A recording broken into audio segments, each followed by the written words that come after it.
কাউকে নামাজের আহ্বান জানালে সে যদি ভুল বুঝে বলে জ্ঞান দিও না, সেক্ষেত্রে আমার করণীয় কি? এটা হলো আমাদের দেশের সমস্যা। কাউকে ভালো কিছু বললে কি বলে? জ্ঞান দিতে এসো না। মানে আমার এত জ্ঞান উপচে পড়তেছে, তোমার জ্ঞান রাখার জায়গা আর নাই। ভাবটা এরকম না? মানে এটাকে বলে চুরি চুরি আরো সিনাজুরি। নামাজ পড়ে না বেনামাজি, আরেকজন যখন নামাজের আহ্বান করছে বলবে ভাই তোমার শুক্রিয়া, থ্যাংক ইউ সো মাচ, তুমি আমার একটা ভালো কাজের কথা বলছো ভাই, ঠিক আছে দোয়া করো, আমি চেষ্টা করি ভাই। এটা না ইমানদারের কথা। আর জাহেল এবং মূর্খ মানুষের কথা হলো ভাই জ্ঞান দিতে আসিস না এত। তার মানে তোমার জ্ঞান আছে, তোমার জ্ঞান থাকলে তো তুমি নামাজ পড়তে যাইতা। তুমি যে অজ্ঞানী, তুমি যে মূর্খ, এটা তো তুমি প্রমাণ করছো তোমার কর্ম দ্বারা। আর যদি বলো না নামাজ পড়তে হবে এটা আমি জানি, তো যাই না শুনেও যদি নামাজ না পড়ো তো তোমার মুগুর তো ডবল পড়বে কিয়ামতের ময়দানে।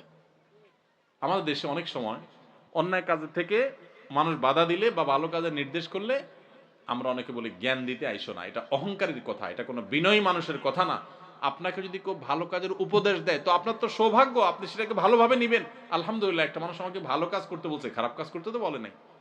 অতএব জ্ঞান দিতে আইসো না, এটা অহংকারের কথা, এটা কোনো মুসলমানের কথা না।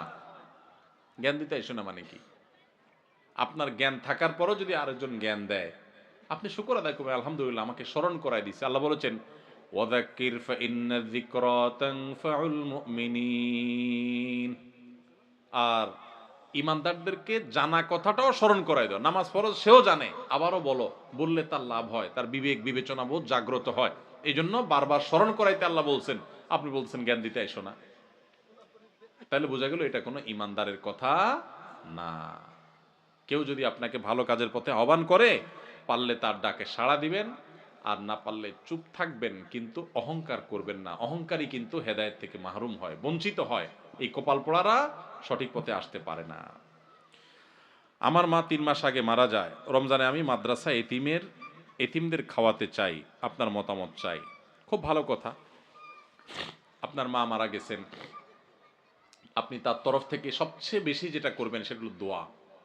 আমাদের বেশিরভাগ মানুষ মা বাপ মারা গেলে আমরা হুজুরদের খাওয়াই, এতিমদের খাওয়াই। খাওয়ানো ঠিক আছে, গরিব মানুষদেরকে এতিমদেরকে আপনি খাওয়ান, দান করেন, এটা ঠিক আছে, মৃত ব্যক্তির তরফ থেকে দান করা যায়, করলে মৃত ব্যক্তির সওয়াব পাওয়া যায়। কিন্তু আপনি নিজে বেশি বেশি দোয়া করবেন। অনেকে নিজে দোয়া করে না, হুজুর ভাড়া করে টাকা দোয়ার জন্য। আপনার মৃত মায়ের জন্য দোয়া করে যদি কোনো হুজুর টাকা নেয় আর আপনি টাকা দেন, তাহলে হুজুরও গুনাহগার, আপনিও গুনাহগার। বুঝেন নাই কথা? মৃত মানুষের জন্য দোয়া করে টাকা নেওয়াও জায়েজ নাই, দোয়া করাইয়া টাকা দেওয়াও জায়েজ নাই।